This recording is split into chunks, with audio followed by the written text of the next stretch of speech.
Dalam cerita ini, Sisyphus adalah tokoh dalam mitologi Yunani yang dijatuhi hukuman paling ironis oleh para dewa. Selama-lamanya ia harus mendorong sebuah batu besar hingga ke puncak gunung. Namun, setiap kali hampir mencapai puncak, batu itu selalu menggelinding kembali ke bawah. Ia pun harus mengulanginya lagi tanpa akhir. Berbagai kisah menjelaskan penyebab hukumannya, mulai dari mencuri rahasia para dewa, memperdaya kematian, hingga dianggap menipu para dewa. Demi kembali ke dunia manusia, apapun alasannya, hukuman Sisyphus menjadi simbol kehidupan yang terasa seperti rutinitas tanpa ujung dan tanpa hasil. Bagi Albert Camus, justru disinilah letak makna terdalamnya. Sisyphus bukan sekedar korban, melainkan sosok pemberontak yang berani menerima kenyataan tanpa menyerah. Camus membayangkan momen paling penting bukan saat Sisyphus mendorong batu, melainkan ketika ia berjalan turun setelah batu itu jatuh kembali. Pada saat itulah ia sadar bahwa nasibnya tidak akan pernah berubah. Namun, kesadaran itu justru memberinya kebebasan. Ia tidak lagi hidup dalam ilusi. Ia menerima kenyataan apa adanya. Dan dari penerimaan itulah lahir sebuah kemenangan yang tidak bisa dirampas oleh siapapun. Camus kemudian mengajak kita bercermin. Bukankah banyak dari kita menjalani hidup dengan pola yang sama? Bangun pagi, bekerja, mengejar target, lalu mengulanginya lagi setiap hari. Hidup sering terasa seperti terus mendorong batu ke puncak gunung. Namun menurut Camus, makna hidup bukan terletak pada berhasil atau tidaknya mencapai puncak, melainkan pada cara kita menjalani perjuangan itu sendiri. Ketika kita berani menerima kenyataan, tetaplah melangkah dan menemukan makna di tengah segala keterbatasan. Saat itulah kita menjadi seperti Sisyphus yang bahagia, karena pada akhirnya bukan batu yang menentukan hidup kita, melainkan keberanian kita untuk terus mendorongnya. Untuk lebih mendalam, sahabat Ruang Tadarus, yuk kita bahas bersama di sesi Ruang Tadarus. Sahabat Ruang Tadarus, sekelumit kehidupan awal dan pengaruh yang membentuk Albert Camus.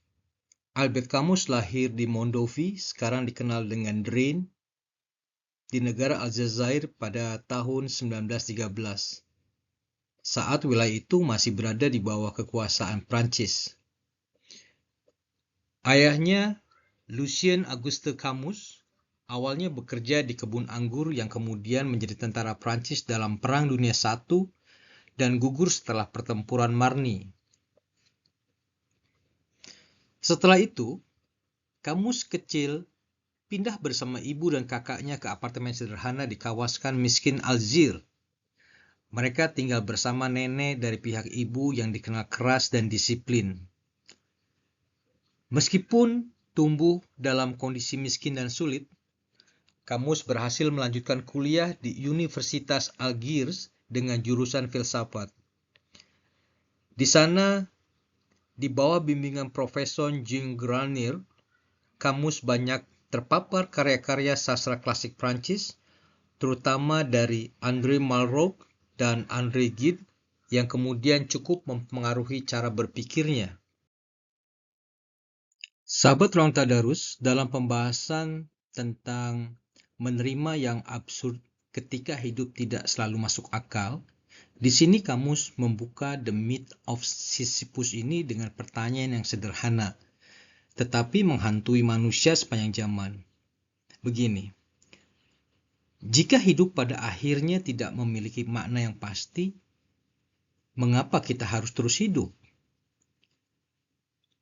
Alih-alih mencari jawaban dalam agama, ideologi, atau janji kehidupan setelah mati, Camus mengajak kita menatap kenyataan apa adanya.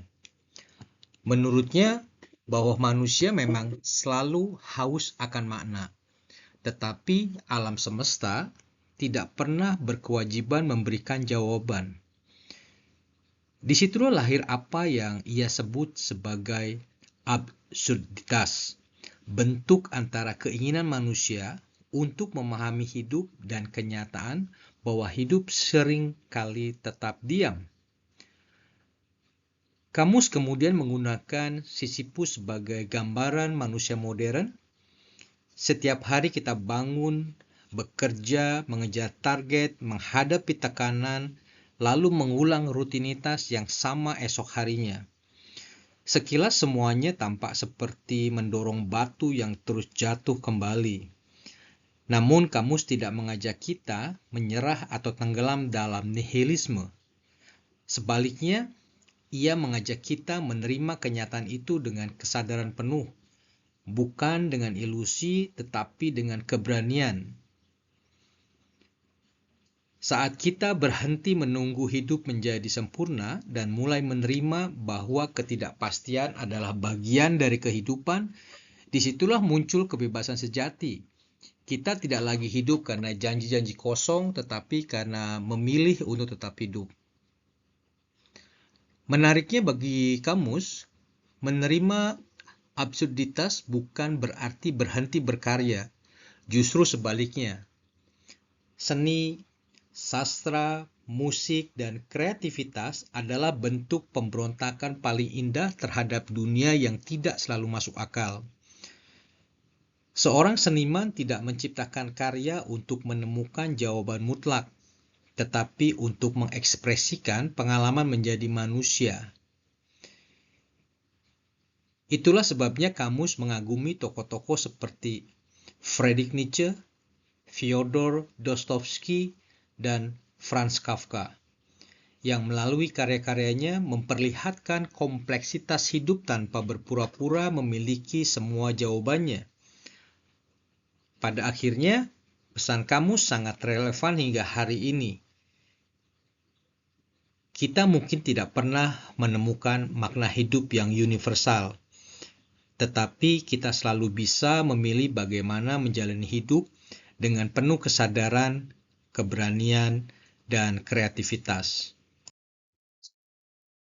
Dalam pembahasan Absurdity and Suicides dalam The Myth of Sisyphus, kamus memulai sebuah pernyataan yang sangat provokatif. Pertanyaan paling penting dalam filsafat bukanlah tentang Tuhan, moralitas, atau kebenaran, melainkan apakah hidup ini layak untuk dijalani. Menurutnya, semua pertanyaan filosofis lainnya baru memiliki arti setelah pertanyaan itu dijawab. Karena itu, kamus tidak membahas bunuh diri hanya sebagai persoalan psikologi atau sosial, tetapi sebagai persoalan eksistensial yang muncul dari pergulatan terdalam manusia dengan makna hidup. Bagi kamus, keputusan untuk mengakhiri hidup tidak terjadi secara tiba-tiba. Ia tumbuh perlahan dalam kesunyian batin ketika seseorang mulai merasa bahwa hidup hanyalah rangkaian rutinitas tanpa tujuan yang jelas. Pada titik itu, seorang merasa asing terhadap dunia, seolah-olah tidak lagi memiliki tempat untuk pulang atau harapan yang benar-benar pasti. Perasaan terasing inilah yang oleh kamus disebut sebagai absurditas. Ketika manusia sangat menginginkan makna, tetapi dunia tidak memberikan jawaban yang memuaskan. Namun kamus tidak berhenti pada kesimpulan bahwa hidup menjadi sia-sia. Justru disinilah letak gagasan paling penting dari kamus. Ia bertanya, apakah bunuh diri benar-benar menjadi jawaban atas absurditas ini? Jawabannya adalah tidak. Menurut kamus, mengakhiri hidup berarti menyerah pada absurditas, sementara sikap yang lebih berani adalah tetap hidup, menerima bahwa tidak semua pertanyaan memiliki jawaban, dan terus melangkah dengan kesadaran penuh. Dengan kata lain, keberanian terbesar bukanlah mengakhiri kehidupan, melainkan memilih untuk terus hidup, berkarya, dan menemukan kebebasan di tengah dunia yang tidak selalu masuk akal. Itulah bentuk pemberontakan sejati yang ingin ditawarkan kamus kepada kita. Kemudian kamus menjelaskan bahwa manusia sebenarnya tidak pernah bisa sepenuhnya memahami orang lain. Kita hanya mengenal mereka melalui tindakan, pilihan, dan cara mereka menjalani hidup. Hal yang sama berlaku untuk diri kita sendiri. Selama rutinitas berjalan normal, kita jarang mempertanyakan hidup. Namun, suatu hari pertanyaan sederhana itu muncul. Mengapa aku melakukan semua ini? Pertanyaan itulah yang menurut kamus menjadi awal lahirnya kesadaran akan absurditas. Ketika seseorang menyadari bahwa hidup berjalan begitu mekanis tanpa jawaban yang pasti, ia berada di persimpangan, menyerah pada keputusasaan, atau bangkit dengan cara pandang yang baru terhadap kehidupan. Kesadaran itu biasanya semakin kuat ketika seseorang mulai menyadari bahwa waktu terus berjalan dan hidup memiliki batas. Di sekitar usia dewasa, banyak orang mulai memahami bahwa mereka sedang bergerak menuju akhir yang bernama kematian. Sejak saat itu, waktu terasa seperti musuh yang tidak pernah berhenti menghitung mundur. Ironisnya, manusia tetap merencanakan hari esok, mengejar mimpi dan berharap akan masa depan. Meskipun sadar bahwa tidak ada seorang pun yang tahu berapa lamanya hidup. Bagi kamus, kontradiksi inilah yang menjadi inti dari absurditas. Kita menginginkan kepastian, sementara dunia hanya menawarkan ketidakpastian. Bahkan kematian sendiri tetap menjadi misteri, karena tidak ada seorang pun yang dapat mengalaminya, lalu kembali untuk menjelaskan apa yang sebenarnya terjadi. Meski begitu, kamus tidak mengajak kita tenggelam dalam pesimisme. Ia berdialog dengan para filsuf seperti Martin Heidegger, Karl Jasper, dan Søren Kierkegaard, yang sama-sama bergulat dengan kecemasan, iman, dan makna hidup. Namun kamus mengambil jalan yang berbeda. Menurutnya, dunia memang tidak memiliki makna tunggal yang bisa ditemukan. Yang benar-benar kita miliki hanyalah kesadaran bahwa kita hidup, bahwa di dunia ini nyata, dan bahwa kita bebas menentukan sikap terhadapnya. Dari benturan antara keinginan manusia untuk menemukan makna dan dunia yang tetap diam, lahirlah absurditas. Dan justru di titik itulah, kata kamus, manusia memiliki kesempatan untuk hidup dengan lebih jujur, lebih bebas, dan lebih berani tanpa harus bergantung pada ilusi. Kamus kemudian membedakan antara merasakan absurditas dan memahami absurditas. Perasaan absurd adalah kegelisahan yang muncul ketika hidup tiba-tiba terasa asing dan kehilangan makna. Sementara itu, gagasan tentang absurditas adalah kesadaran bahwa benturan antara harapan manusia dan kenyataan dunia memang tidak bisa dihindari. Manusia menginginkan kepastian, keadilan, dan tujuan hidup, tetapi dunia tidak menjanjikan semua itu. Dari pertemuan dua hal yang saling bertentangan, inilah absurditas lahir. Dan sekali seseorang benar-benar menyadarinya, kesadaran itu tidak akan pernah hilang sepenuhnya, meskipun banyak orang berusaha mengabaikannya. Kamus selalu mengkritik banyak filsuf yang menurutnya tidak sanggup bertahan menghadapi kenyataan tersebut. Ketika berhadapan dengan absurditas, mereka akhirnya mencari pelarian melalui Tuhan, keabadian, atau dunia transenden sebagai jawaban terakhir. Tokoh-tokoh seperti Lev Sestov, Søren Kierkegaard, hingga Edmund Husserl, menurut kamus sama-sama melakukan apa yang ia sebut sebagai, dalam tanda kutip, adalah melakukan bunuh diri filosofis, yaitu meninggalkan akal dan melompat pada keyakinan yang tidak dapat dibuktikan. Bagi kamus, tindakan itu bukanlah solusi, melainkan cara menghindari persoalan. Ia memilih jalan yang lebih sulit, menerima bahwa dunia memang tidak selalu dapat dijelaskan, dan tetap hidup tanpa mencari penghiburan dalam ilusi. Dari sinilah lahir inti filsafat absurdisme Camus, yang mengajak kita tetap berdiri di tengah ketidakpastian tanpa menyerah pada keputusasaan maupun berlindung di balik jawaban-jawaban yang pasti. Dunia mungkin tidak memiliki makna yang sudah disiapkan untuk kita, tetapi ini bukan alasan untuk berhenti hidup. Sebaliknya, justru karena hidup tidak menawarkan kepastian, manusia memiliki kebebasan untuk menciptakan sikapnya sendiri terhadap kehidupan. Camus tidak sedang mengajarkan pesimisme, melainkan keberanian. Keberanian untuk terus hidup, berpikir jernih dan menghadapi kenyataan apa adanya, meskipun dunia tetap diam dan tidak pernah memberikan semua jawaban yang kita inginkan. Membahas tentang kebebasan yang absurd, 3 konsekuensi absurditas itu adalah berbicara tentang pemberontakan, kebebasan itu sendiri, dan gairah hidup. Setelah menjelaskan apa itu absurditas, Camus sampai pada sebuah kesimpulan penting. Jika hidup memang tidak memiliki makna yang pasti, lalu bagaimana kita seharusnya menjalaninya? Jawabannya dirangkum dalam 3 sikap utama, yaitu melakukan pemberontakan, kebebasan, dan gairah hidup.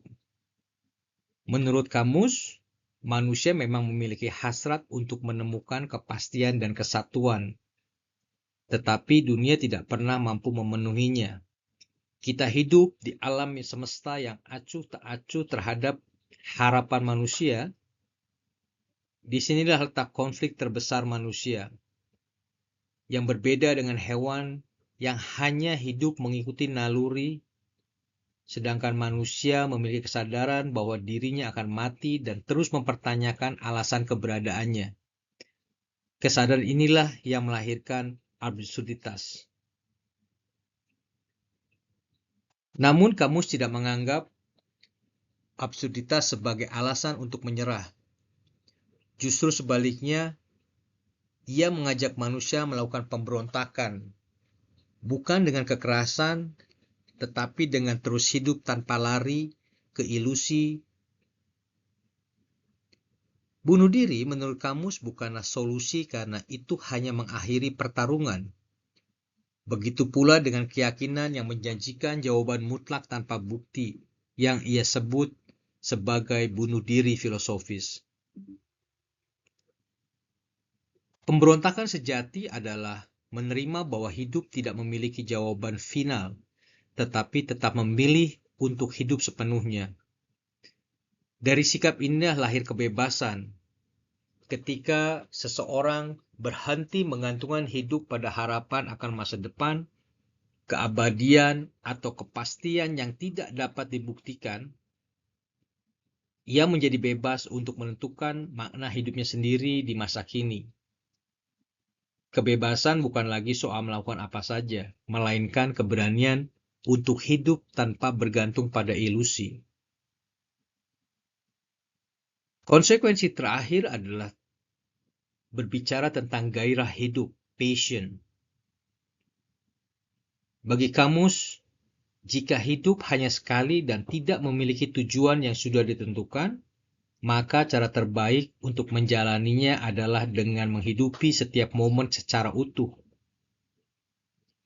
Yang terpenting bukan seberapa bermakna hidup menurut standar orang lain, tetapi seberapa sadar kita mengalami setiap pengalaman. Camus lebih menghargai kekayaan pengalaman daripada mengejar satu tujuan akhir yang belum tentu ada. Karena itu, manusia absurd bukanlah orang yang putus asa, melainkan orang yang terus mencintai kehidupan, mencipta, berkarya, dan menikmati setiap detiknya, meskipun tahu bahwa semuanya akan berakhir. Inilah pesan besar kamus. Hidup bukan untuk menanggung jawaban, melainkan untuk dijalani dengan penuh keberanian, kebebasan, dan semangat.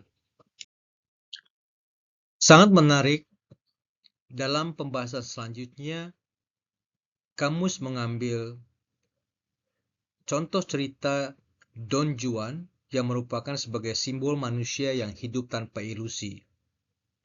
Dalam bab ini, kamus menggunakan tokoh Don Juan ini sebagai contoh nyata manusia yang absurd. Don Juan dikenal sebagai sosok yang terus jatuh cinta, merayu, lalu meninggalkan perempuan-perempuan yang ditemuinya.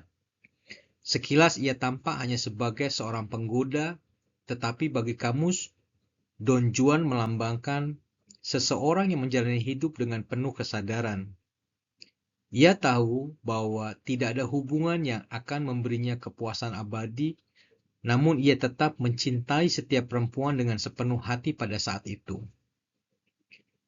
Ia tidak hidup untuk mengejar cinta sejati yang kekal, melainkan menikmati setiap pengalaman sebagaimana adanya. Karena tidak menggantungkan harapan pada masa depan atau kehidupan setelah mati, Don Juan justru mampu hidup dengan sukacita di masa kini. Kamus kemudian membandingkan tokoh Don Juan ini dengan tokoh Faust, karya Johann Wolfgang von Goethe. Faust menjual jiwanya demi memperoleh kepuasan hidup. Sedangkan Don Juan tidak pernah mencari kepuasan terakhir. Ia terus bergerak, terus mengalami, dan tidak pernah menganggap satu pengalaman sebagai tujuan akhir. Disinilah kamus menegaskan prinsip absurdisme. Yang penting bukan menemukan pengalaman yang sempurna, tetapi memperkaya hidup melalui banyak pengalaman. Don Juan tidak mengejar keabadian, tidak mencari penebusan, dan tidak hidup dalam bayang-bayang rasa bersalah. Ia menerima hidup bahwa hidup hanya berlangsung sekali, sehingga satu-satunya cara menghargainya adalah dengan menghidupinya sepenuhnya. Melalui kisah Don Juan, kamus juga mengkritik pandangan masyarakat yang selalu menilai hidup berdasarkan moral, hukuman, dan janji kehidupan setelah mati. Menurutnya, manusia absurd tidak membutuhkan semua itu untuk menjalani hidup yang bermakna. Ia tidak melarikan diri ke dalam ilusi, tetapi berani menerima kenyataan apa adanya, termasuk keterbatasan tubuh, cinta, dan kematian. Karena itu, akhir yang paling tepat bagi Don Juan, menurut kamus, bukanlah hukuman di neraka ataupun penebusan di biara, melainkan berdiri sendirian memandang dunia dengan tenang, tanpa penyesalan terhadap masa lalu dan tanpa kecemasan terhadap masa depan. Pesan kamus sederhana tetapi mendalam. Hidup menjadi lebih utuh ketika kita berhenti mengejar keabadian dan mulai sepenuhnya hadir dalam setiap momen yang kita jalani.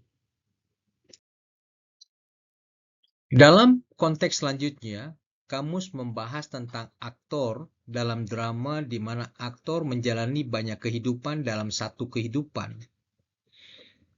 Bagi kamus, aktor adalah salah satu gambaran paling jelas tentang manusia absurd. Berbeda dengan penulis yang berharap karyanya dikenang selama bertahun-tahun, seorang aktor hidup sepenuhnya di masa kini. Pertunjukannya hanya berlangsung beberapa jam lalu selesai. Tidak ada yang benar-benar abadi dari penampilannya selama kenangan para penonton. Justru karena sifatnya yang sementara itulah, aktor menjadi simbol kehidupan manusia. Hadir sejenak, memberi makna pada saat ini, lalu menghilang. Di atas panggung, seorang aktor dapat menjalani cinta, pengkhianatan, kemenangan, hingga kematian hanya dalam hitungan jam. Sesuatu yang bagi manusia biasa membutuhkan waktu seumur hidup.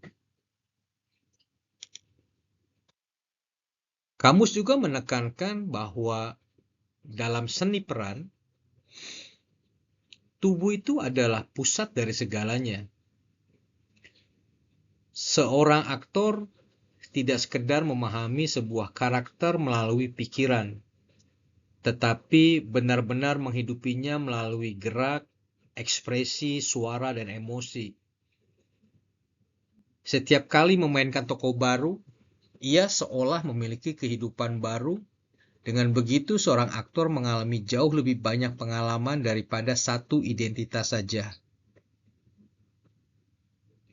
Inilah yang selaras dengan filsafat absurdisme dari Kamus, yaitu hidup yang kaya bukanlah hidup yang paling panjang, melainkan hidup yang dipenuhi pengalaman dan dijalani dengan kesadaran penuh. Menariknya, Kamus juga mengingatkan bahwa pada masa lalu, profesi aktor pernah dianggap berdosa oleh gereja karena dianggap terlalu melekat pada dunia yang sementara dan bertentangan dengan gagasan keabadian.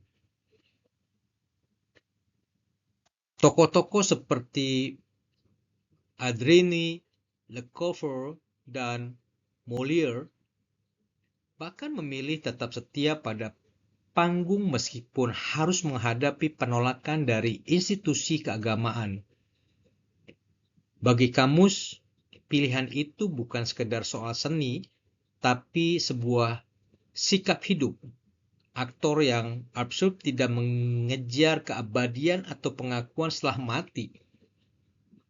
Ia memilih menghidupi setiap peran sepenuh hati karena yang benar-benar dimiliki oleh manusia hanyalah momen saat ini. Dan mungkin itulah panggung terbesar yang sedang kita mainkan dalam kehidupan kita sendiri. Manusia absurd itu hidup dengan keberanian, bukan ilusi. Bagi Kamus, manusia absurd adalah mereka yang memilih hidup dengan keberanian dan akal sehat, bukan dengan ilusi atau harapan yang tidak dapat dipastikan. Mereka menerima bahwa dunia tidak selalu memberikan jawaban atas pertanyaan-pertanyaan terbesar manusia. Namun penerimaan itu bukan tanda keputusasaan, melainkan bentuk keberanian. Dengan menyadari keterbatasannya, manusia absurd tidak lagi bergantung pada janji-janji tentang kehidupan setelah mati untuk menemukan makna. Sebaliknya, mereka memusatkan perhatian pada kehidupan yang sedang dijalani saat ini. Menariknya, hidup tanpa keyakinan religius bukan berarti hidup tanpa moral. Kamus menolak anggapan bahwa jika tidak ada Tuhan, maka manusia bebas melakukan apa saja.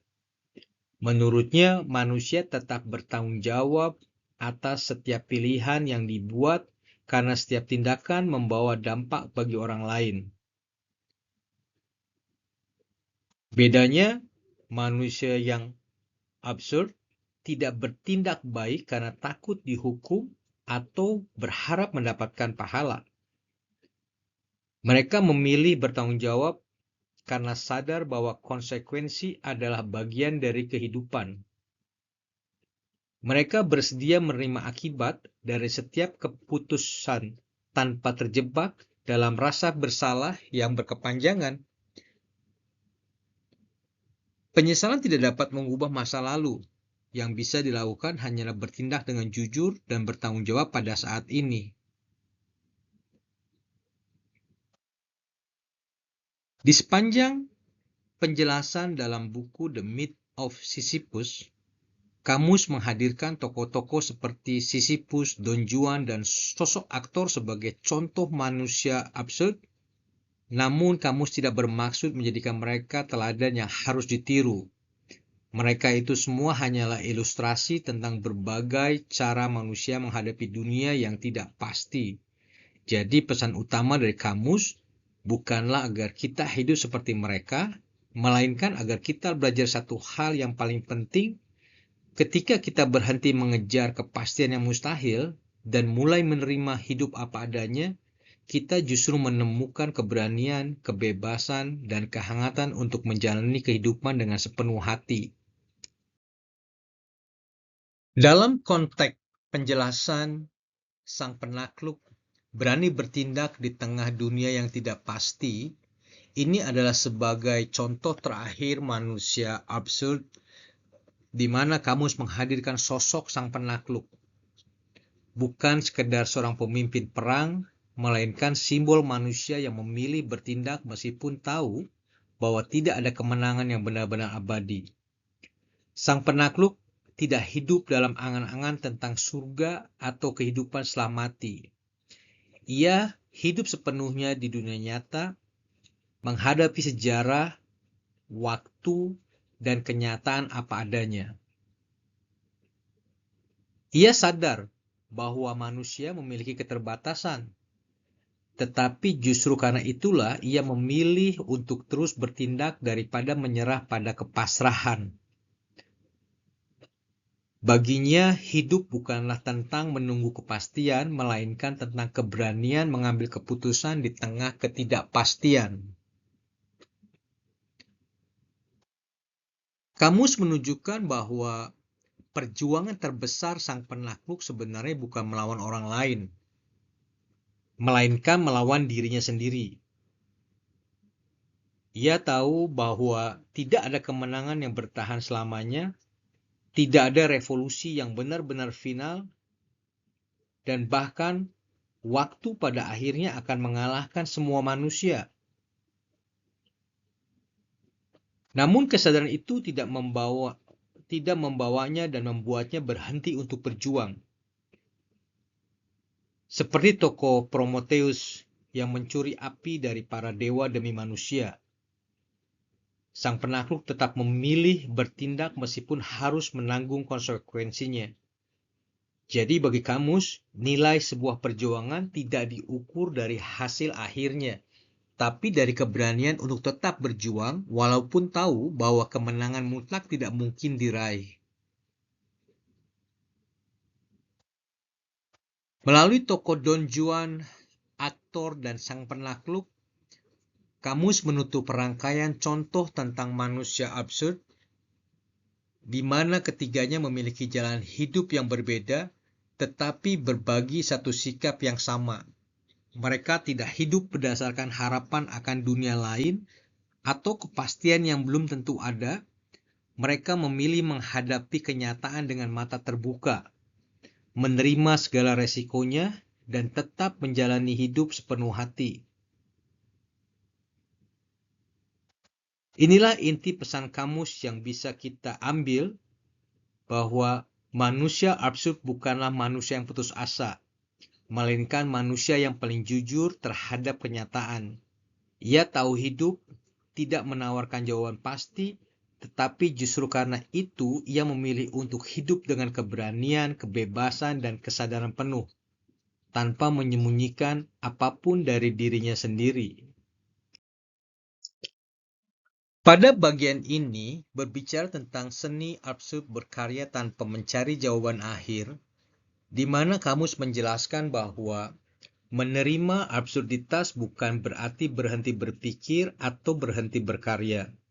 Justru sebaliknya, manusia dapat menemukan semacam kehormatan dengan berani menghadapi dunia apa adanya, tanpa melarikan diri ke dalam ilusi. Namun kehormatan itu bukan berasal dari keyakinan metafisik atau pencarian makna tersembunyi di balik alam semesta. Bagi kamus, dunia tidak harus dijelaskan secara tuntas, tetapi dialami. Keindahan hidup terletak pada keberagamannya, pada pengalaman-pengalaman nyata yang terus berubah. Dalam pandangan ini, seni menjadi salah satu cara paling jujur untuk merespon kehidupan, bukan dengan memberikan jawaban, tapi dengan menghadirkan pengalaman. Kamus kemudian menjelaskan bahwa seni absurd bukanlah seni yang mengajarkan moral, menawarkan harapan palsu, atau menjanjikan keselamatan. Sebuah karya seni absurd lahir dari pikiran yang jernih, tetapi tidak memaksa penonton menerima satu kesimpulan tertentu. Seniman absurd tidak menciptakan karya untuk menjelaskan dunia, melainkan untuk menggambarkan apa adanya. Karena itu, karya seni tidak boleh menjadi tempat pelarian dari kenyataan, melainkan cermin yang memperlihatkan kehidupan dalam segala kontradiksinya. Bagi Kamus, proses mencipta jauh lebih penting daripada mengejar pengakuan atau keabadian melalui karya tersebut. Seni bukanlah jalan menuju makna hidup, tapi bagian dari pengalaman hidup itu sendiri. Di akhir pembahasannya, Kamus menghubungkan filsafat dengan sastra. Menurutnya, novelis yang besar sesungguhnya juga adalah filsuf, karena mereka menyampaikan gagasan melalui tokoh, cerita, dan simbol, bukan melalui teori yang kaku. Ia menggambarkan dan mengagumi penulis novelis seperti Fyodor Dostoevsky, Franz Kafka, dan Herman Melville, di mana mampu menggambarkan kompleksitas hidup tanpa menyederhanakannya. Namun, Kamus tetap berhati-hati agar sastra tidak berubah menjadi alat yang menawarkan ilusi atau jawaban mutlak. Baginya, tugas seniman bukan menciptakan dewa-dewa baru, melainkan tetap berada di jalan tengah dan terus berkarya, tetap sadar akan absurditas dan membiarkan kehidupan berbicara melalui karya tanpa harus dipaksa memiliki satu makna yang pasti. Kamus mengambil pembahasan satu novel yang menceritakan tentang penciptaan absurd, Kirillov, dan logika bunuh diri, dan ketika absurditas bertemu dengan iman. Di bagian ini, Kamus mengambil contoh dan membahas tokoh Alexei Kirillov dari novel Demons karya Fyodor Dostoevsky. Menurut Kamus, Kirillov adalah salah satu tokoh yang paling dekat dengan filsafat absurdisme, karena ia berani menghadapi pertanyaan yang paling mendasar, yaitu bagaimana manusia harus hidup jika Tuhan tidak ada. Kirillov menyimpulkan bahwa jika Tuhan memang tidak ada, maka manusialah yang harus menjadi penguasa atas dirinya sendiri. Dalam logikanya, kebebasan manusia hanya akan menjadi sempurna jika ia mampu menentukan bahkan akhir hidupnya sendiri. Karena itu, Kirillov memandang bunuh diri sebagai tindakan tertinggi untuk membuktikan kebebasan mutlak. Kamus mengakui bahwa pemikiran Kirillov sangat berani dan konsisten, tetapi ia tetap menolak kesimpulan tersebut. Bagi Kamus, Kirillov memang menunjukkan dua ciri utama manusia absurd. Yang pertama, melakukan pemberontakan dan mencari kebebasan. Ia tidak tunduk pada rasa takut, tidak mencari balas dendam, dan tidak bergantung pada janji kehidupan setelah mati.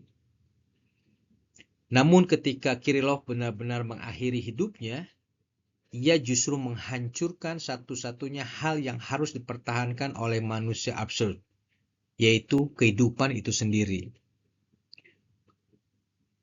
Kamus menegaskan bahwa absurditas tidak mengajak manusia mati demi membuktikan kebebasan, melainkan tetap hidup meskipun tahu hidup tidak memiliki makna mutlak. Dengan kata lain, bunuh diri bukan kemenangan atas absurditas, tetapi akhir dari perjuangan melawannya.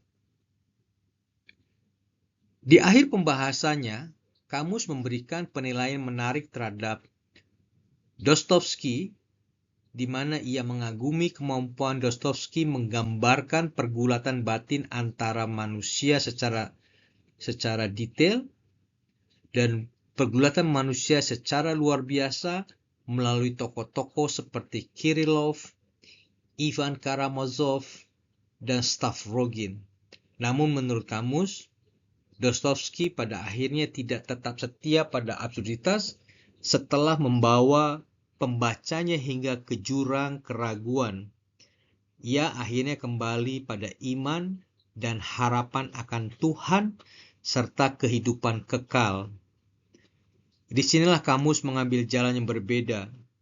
Jika Dostoevsky menyimpulkan bahwa eksistensi itu ilusi dan sekaligus abadi, maka kamus memilih berhenti pada kenyataan bahwa hidup memang absurd tanpa harus melompat pada keyakinan metafisik, di mana baginya keberanian terbesar bukanlah menemukan jawaban terakhir, akan tetapi tetap hidup, tetap sadar, dan tetap mencintai kehidupan meskipun tidak semua pertanyaan memiliki jawaban atasnya.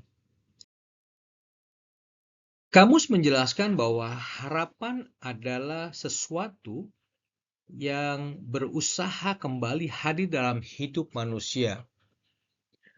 Bahkan ketika seseorang telah menerima absurditas, karena itu manusia absurd membutuhkan disiplin diri yang terus-menerus agar tidak kembali terjebak dalam ilusi tentang makna mutlak atau keabadian.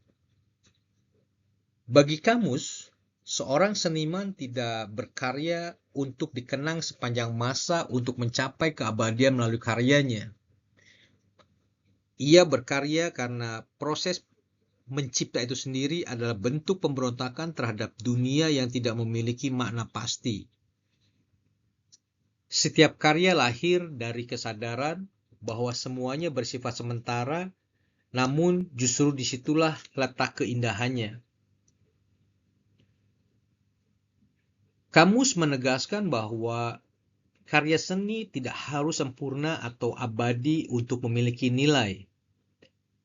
Bahkan, jika sebuah lukisan, novel, atau pertunjukan lenyap keesokan harinya, tindakan menciptakannya tetap bermakna bagi sang seniman.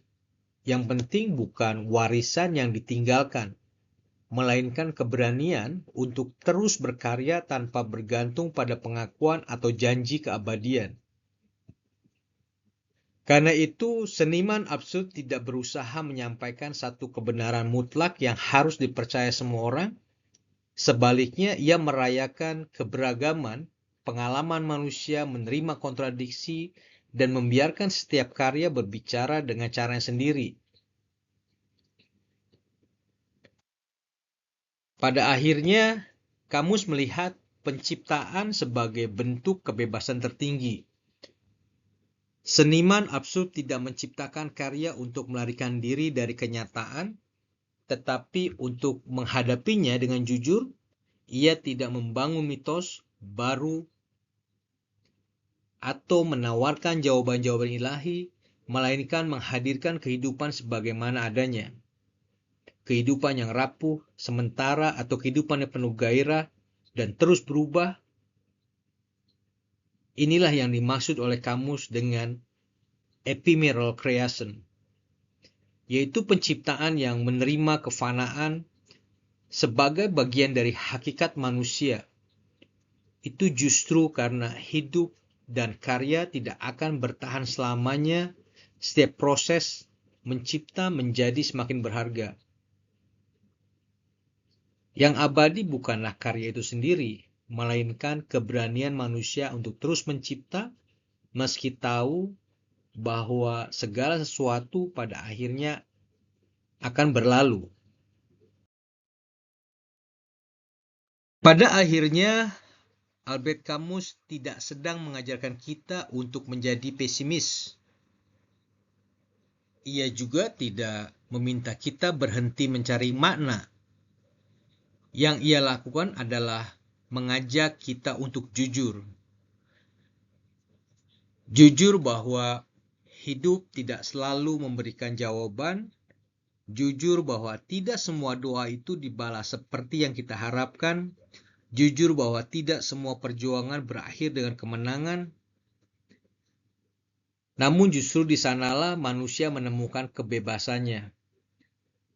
Karena ketika kita berhenti menunggu dunia menjadi sempurna, kita mulai benar-benar hidup.